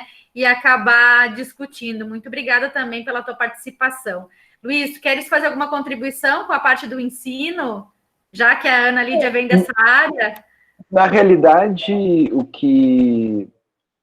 a preocupação da Ana e as preocupações gerais que a gente tem aqui sobre as entregas de um bom produto, a gente sempre pensa naquilo, em colocar o cliente no centro desse processo, né? E isso tem um eco muito interessante nas metodologias ativas, né? Onde o aluno, no caso das metodologias ativas, é aquele que está no centro do processo. E essa metodologia, ela diz assim, olha, tu precisa conhecer o teu aluno, tu precisa vincular o que tu vais expor para ele com os seus saberes, né? Então, vem o talento do educador, do docente, e talvez nos ensinos de línguas é aquela coisa assim, não, o inglês está na nossa volta, né? Nós utilizamos vários anglicismos, né? E cada vez mais no mundo dos negócios se usam anglicismos, né? Ah, porque eu vou fazer um job, eu estou com um deadline e apertado, então esse tipo de tática, entendendo o que o aluno precisa, era muito interessante. Mas eu gostaria de voltar um pouquinho atrás aí na conversa e até fazer um pouco de uma costura dos assuntos assim que já foram tratados aqui, dizendo o seguinte, primeiro que o Brasil, ou nós brasileiros, não temos cultura de empreendedorismo, né? E mesmo se nós tivéssemos cultura de empreendedorismo, tudo que é muito novo, ele causa uma certa estranheza. E aí o Marcos e o professor Miguel dizendo, olha, a gente tem uma certa dificuldade em fazer entender que o pequeno, médio empreendedor, pequeno e médio negócio pode fazer comércio exterior. Eu me remeto muito a uma história muito interessante no campo da educação, que é a história do Friedrich Frebel, né? O Friedrich Frebel foi o cara que inventou o jardim de infância. E quando ele propôs o jardim de infância, isso lá pelos idos de 1820, a primeira ideia, nossa, tiveram várias reações, inclusive com um documento dizendo que era um documento que o jardim de infância, as ideias dele eram contra a igreja, que, enfim, mas aí por que do Friedrich Frebel? Porque antes do Friedrich Frebel propor a ideia do jardim de infância, ele entendeu como que o adulto e o jovem adulto aprendia e viu que o ensino até ali não atendia à educação infantil. Então, isso que a gente vê hoje em qualquer escolinha infantil, qualquer objeto que está ali tem raiz, ou se não é igual aquilo que o Friedrich Frebel propôs lá em 1830, sendo que os jardins de infância foram começar a se sedimentar no início do século XX, na primeira década do século XX. E hoje a educação infantil ela é necessária, né? Existe, inclusive, até um grupo de estudos no MIT, que é o do Lifelong Kindergarten, ou seja, o jardim de infância para a vida toda, que diz assim, puxa, mas por que a gente está perdendo? Por que a gente perde essa ludicidade que tem lá no jardim de infância nas outras etapas? Por que isso não pode permear o resto da vida, jovem, adulto e adulta, e sênior também? Tudo isso para dizer que o empreendedorismo ele requer coragem e persistência. E a gente, como vocês disseram, a gente precisa se valer de várias outras áreas de conhecimento para que a gente possa empreender bem. A Viviane já saiu daí, mas a gente vê uma coisa que está voltando, que é o ensino técnico e artístico da postura em vídeo, coisa que eu vi a PUC fazer no início do século XX, desculpa, no início do século XXI, quando a PUC despontava e ainda desponta como um polo de ensino, a PUC aqui do Rio Grande do Sul, de Porto Alegre, e desponta como um polo de ensino em EAD. Então, os professores que iam dar aula no EAD, ou gravar suas aulas, ou fazer as aulas ao vivo, antes disso, tinham preparação com professores da escola de comunicação, diretores de cinema, que diziam para eles, olha, vocês têm que se portar na câmera assim, tem que ter uma linguagem de televisão, né? Isso é uma coisa que a gente aprende, eu aprendi no meu MBA, e as mãos têm que estar sempre à vista, para os gestos, aquela coisa toda, uma coisa que meio que eu fiquei viciado, né? Você parece até meio Paulo Santana, né? Que é um comentarista conhecido aqui do Rio Grande do Sul, viu, Ana Lídia? Aquela coisa assim de gesticular, mas hoje em dia, e cada vez mais, paradoxalmente, no que eu já falei, no mundo onde nós não temos enciclopedista, ou seja, uma pessoa que sabe tudo, porque o conhecimento é muito pequeno, a gente está precisando construir uma teia, uma rede de saberes para que nos ajude a ensinar inglês, a empreender no mercado de importação, e isso, todas essas dimensões que estão aqui, a dimensão do autoconhecimento, o apoio psicanalítico, o apoio psicológico, estratégias de transmissão de conhecimento, estratégias de planejamento, tudo isso eu vejo como uma grande nuvem de conhecimento disponível na volta das pessoas, ou seja, a gente saiu de um mundo de muitas certezas, de muita linearidade, para um mundo de N possibilidades, mas que enfrenta, muitas vezes, muita resistência para a mudança. E a gente está vivendo um mundo de muitas resistências à mudança, um mundo que as pessoas têm que estar se ressignificando, e olhando, assistindo os noticiários e vendo todo um contexto, né? Já estou bastante otimista que lá em 2021, nesse momento aqui, nós já estaremos todos vacinados, né?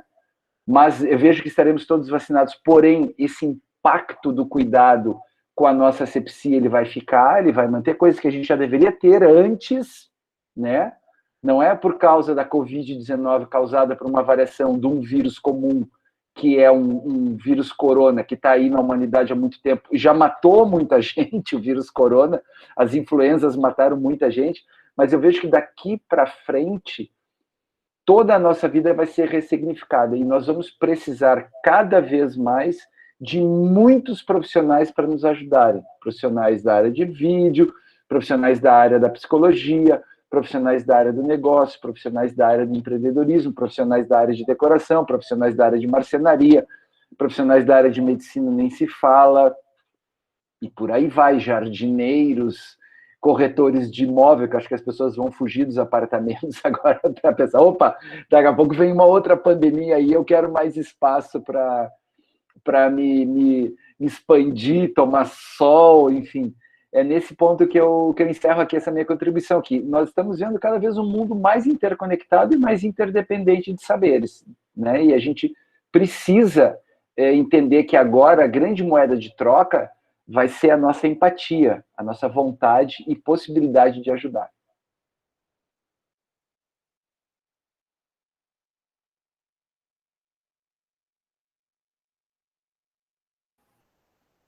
Sempre tem um momento que eu demoro para abrir o microfone. Sempre. Mas tá certo, tá tudo certo.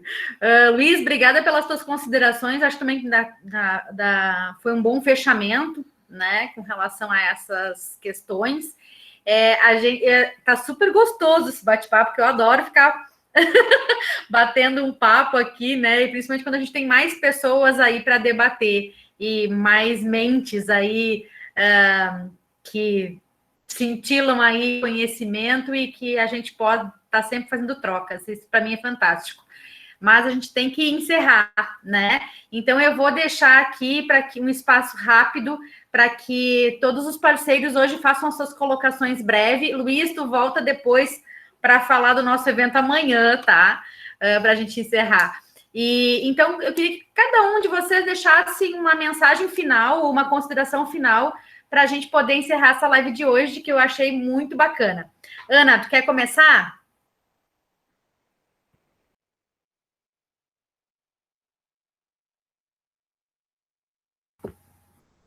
Agora eu entrei em estresse com o microfone.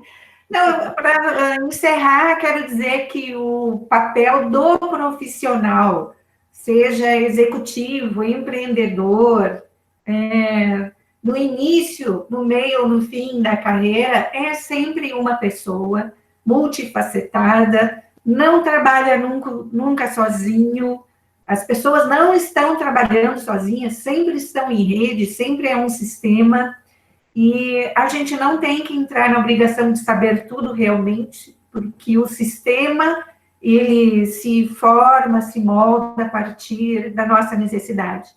E nós estamos, eu acho, vivendo um mundo onde N oportunidades, muita educação que faz o processo de costura, de amarrar isso tudo. Eu acho que não é por nada que o Luiz fez essa amarração, porque é nós nos educarmos a viver de uma forma com um contorno diferente, né? Valorizando muito o todo e a parte, enfim. E também agradecer muito pelo convite, eu gostei muito de estar aqui, de ouvir todos, e agradeço e fico à disposição para qualquer dúvida e para uma próxima oportunidade. Muito obrigada.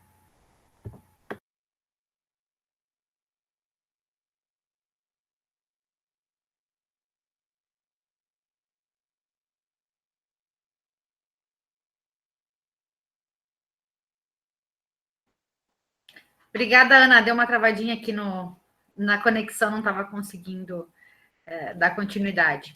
Miguel, queres fazer o encerramento?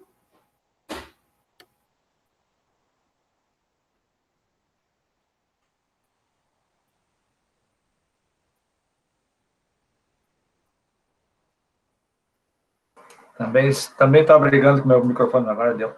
Agradecer o convite, dizer que foi muito prazeroso participar dessa live com vocês, né? Sempre é um aprendizado. E, como consideração final, negócio é risco, né? Se a gente não quiser arriscar, não entre, né? Porque ele é um risco, né? A pessoa que não quer arriscar, ela coloca o seu dinheiro na poupança e fica rendendo de juros, né? Agora, quando está no DNA, as pessoas, elas são impulsionadas para isso, é um atrativo sem volta, né? Então, claro, é muito prazeroso, né? Porque é um jogo, além de ser um risco, é um jogo gostoso de ser jogado. Agora, um jogo que a gente não deve apostar para perder, a gente tem que ter toda a segurança para ganhar, né? Porque se nós não tivermos o ganho, nenhum empreendimento se sustenta, né? Então, essa é a mensagem. Eu fico à disposição de qualquer um de vocês, se eu lhes puder ser útil. Boa noite e tenham um bom descanso. Obrigada, Miguel. Tu quer fazer uma consideração, Max? Eu acho que, bom, minha consideração, essa é a proposta da Decide, é a gente trazer o conhecimento, buscar impactar, auxiliar, ajudar as pessoas a se desenvolverem mais. Então, é para ti isso, todos esses profissionais que a gente traz, esses nossos parceiros, esses nossos amigos, com cercados de conhecimento, é voltado para ti, para tirar as tuas dúvidas. Esse é o nosso... Para vocês, eu digo a ti, cada um que está vendo essa live. Então, responder as dúvidas, auxiliar a vocês essa pequena dúvida, esse pequeno ponto de interrogação ser respondido. Então, esse é o intuito da Decide. É com isso que nós decidimos montar, né? Isso aí. É isso? É isso. Ângela. Eu agradeço por estar aqui nesse bate-papo, aprendi muito, né? A vida é um eterno aprendizado, e eu acho que eu gostaria de finalizar só com uma questão de que cada um aceitar a sua vulnerabilidade. Não somos bons em muitas coisas e está tudo bem, mas podemos nos desenvolver. Então, aceitando a sua vulnerabilidade e seguindo em frente nos seus objetivos, né? É isso aí. Uma boa noite a todos. Fiquem bem. Obrigada, Ângela. E a minha parte aqui que eu quero deixar de mensagem para todos vocês. Antes disso, agradecendo a presença de todos, né? Realmente é muito bom a gente poder fazer essas trocas, né? A gente com certeza cresce muito. O meu recado é que tudo é possível, né? Então, assim, depende do nosso querer, né? É através do nosso querer, dessa motivação que a gente tem, que a gente vai longe e a gente vai aonde a gente quiser. Então, a gente tem tudo na mão hoje para poder se desenvolver, seja em questões pessoais, que são extremamente importantes, para os negócios também, porque a gente também lida com pessoas, os nossos negócios são pessoas, né? Envolvem pessoas, então a gente também estar aí fortalecido para que a gente possa cada vez mais ter sucesso, né? E querendo ou não, fazer diferença nos negócios das outras pessoas também, né? A Decide, ela tem realmente esse propósito, né? Que a gente está trazendo muitas pessoas com muito conhecimento que a gente possa auxiliar o caminho de todos e de alguma forma agregar, seja nas questões pessoais, como profissionais e empresariais. Esse é o nosso grande propósito. Então, eu acho que hoje foi uma grande troca e que a gente conseguiu falar um pouquinho sobre negócios, porque realmente é um mundo bem vasto, né? Dá para se falar muitas coisas. Queria convidar também vocês, amanhã a gente tem um evento, um webinar, que a gente começou a fazer agora alguns webinários, onde a gente vai ter aí uma palestra, na verdade, online, né? E a gente vai estar trazendo todos esses parceiros aqui, trabalhando de forma individual, e também agora nós vamos começar a fazer algumas lives com os parceiros, porque muitos assuntos e conhecimentos aqui convergem, né? Então, dá para se fazer muitas trocas. Então, Luiz, eu passo a palavra a ti para falar um pouquinho do que tu vai trazer amanhã para a gente nesse webinar.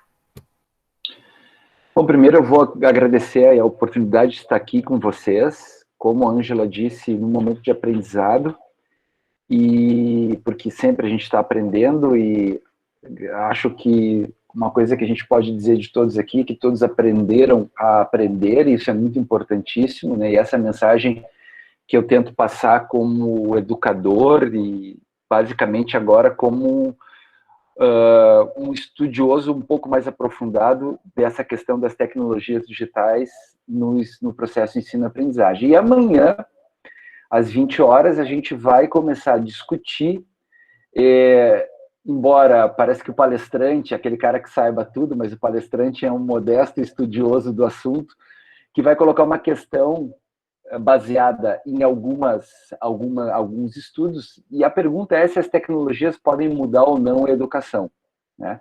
Evidentemente, como eu sempre digo, e vou dar um pequeno spoiler, mas conto com a presença de todos e todas, é que a gente vive num momento de construção desse conhecimento sobre a validade das tecnologias digitais no processo de ensino-aprendizagem, embora isso já seja um tema discutido há quase 40 anos. Mas, como em tudo, a educação tem uma certa inércia, uma certa aceitação, vide o que eu falei sobre o jardim de infância, que hoje é uma coisa estabelecida e, né, comprovada, que levou uns 40, 50 anos para realmente as pessoas entenderem que os meninos e meninas infantis, os menininhos de 2, 3, 4, 5, 6 anos aprendem diferente, né?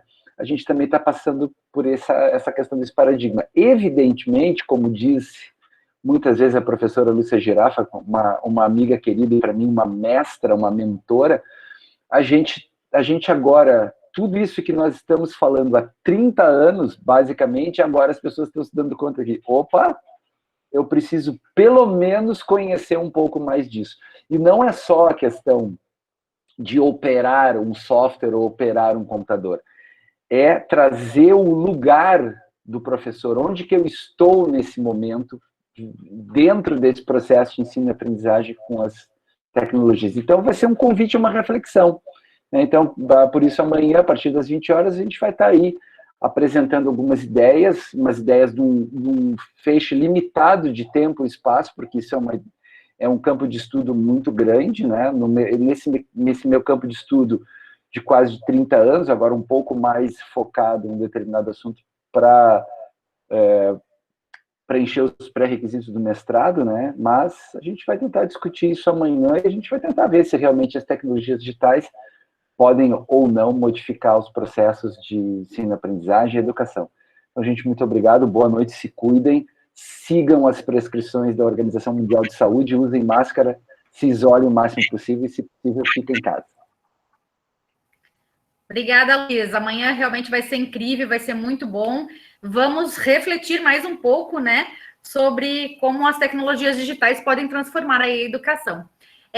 Lembrando que esse webinar ele é gratuito e a gente vai certificar os participantes que estiverem presentes. Então, a gente disponibilizou um link na bio da página do Instagram da Decide Cursos, né?